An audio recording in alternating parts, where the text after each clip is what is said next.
लोकसभा में नेता प्रतिपक्ष राहुल गांधी आज यानी 17 जनवरी को एक दिवसीय दौरे पर इंदौर पहुंच रहे हैं। इस दौरान वो भागीरथपुरा जाकर केवल पीड़ितों से मुलाकात करेंगे। वो इंदौर के प्रसिद्ध बॉम्बे हॉस्पिटल में भर्ती मरीजों का हालचाल जानने के लिए भी जाएंगे। ये दौरा पूरी तरह इंदौर के जल प्रदूषण त्रासदी से प्रभावित लोगों को समर्पित रहेगा। राहुल गांधी के इस दौरे पर यहां के मेयर ने कई सवाल खड़े कर दिए हैं। आप भी सुनिए। राहुल गांधी इंदौर आ रहे हैं। एक तो वो बहुत देर से जागृत हुए, पर वो अगर इंदौर आ रहे हैं और जिस समस्या के लिए वो लोगों से मिलने आ रहे हैं, वैसी कई समस्याएं कांग्रेस शासित राज्य में भी आई हैं। उन पर उनका क्या स्टैंड है, एक।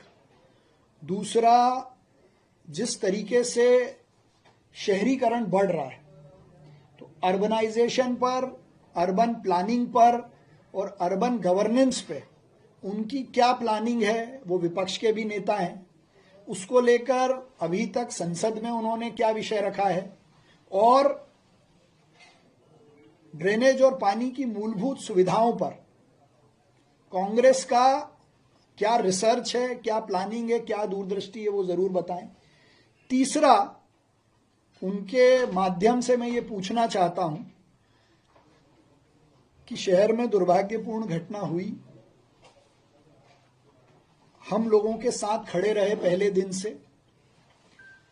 हमने कोशिश की कि हम प्राथमिक रूप से सामान्य स्थिति भागीरथपुरा में लाने की कोशिश करें, जिसकी शुरुआत भी आज हमने 30% क्षेत्र में नर्मदा जल टेस्टिंग के बाद शुरू कर दिया। बाकी हिस्से में भी हम करेंगे। जो लोग बीमार थे उनको अच्छा इलाज मिले, और माननीय मुख्यमंत्री जी ने सहायता के रूप में जो भी वो कर सकते थे वो सब किया।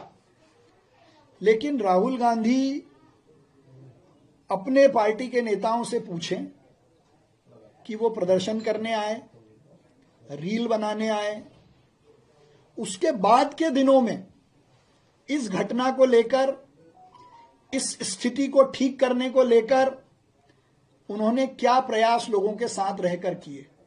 क्या आंदोलन प्रदर्शन केवल विरोध के लिए था? आज मुझे लगता है ताई से मिलने के बाद जीतू पटवारी जी को सद्बुद्धि आ गई। तो भारतीय जनता पार्टी के ऐसे वरिष्ठ नेता जिन्होंने अपने पूरे जीवन लोगों की सेवा की है, ऐसे लोगों से वो मिलते रहे, क्योंकि वहां से निकलकर उन्होंने कहा कि ये बयानबाजी का, एक दूसरे को अपशब्द कहने का समय नहीं है। मैं पहले जरूर चुप रहा, क्योंकि वो काम करने का समय था, धैर्य से, शांति से बयानबाजी करने का समय नहीं था। जिस स्तर के बयान, जिस तरह के शब्दों का प्रयोग जीतू पटवारी ने किया है, ये प्रश्न उनसे किया जाना चाहिए कि तब आपकी अकल कहां गई थी। आज जो आपको सद्बुद्धि आई, जिन शब्दों का आपने प्रयोग किया है, मैं तो वो शब्द प्रयोग भी नहीं करना चाहता, लेकिन आप जिस विधानसभा के 10 साल विधायक रहे, वहां आपने क्या काम किया, उसके बारे में भी आपको जनता को बताना चाहिए, क्योंकि उसी विधानसभा में आपके विपक्ष के नेता उमंग सिंघार रील बनाकर जारी कर रहे हैं। देखिए, ये भारतीय जनता पार्टी के कार्यकर्ता की ताकत है कि पहले दिन से लेकर आज तक जब कोई भी गया लोगों के बीच में, लोगों ने किसी का विरोध नहीं किया, अपना दुख जरूर रखा, हमने उनका दुख साझा किया, और आज भी पार्टी का एक एक कार्यकर्ता, जितने वरिष्ठ लोग हैं, सब उनके सुख और दुख दोनों में उनके साथ खड़े हैं। और जब तक भागीरथपुरा में स्थिति सामान्य नहीं होगी, हम सब जाते भी रहेंगे, मिलते भी रहेंगे, और कोशिश करके 1 महीने में जो बाकी का क्षेत्र है उसमें भी साफ पानी नर्मदा जी का लोगों को मिले, इसकी हम चिंता करेंगे।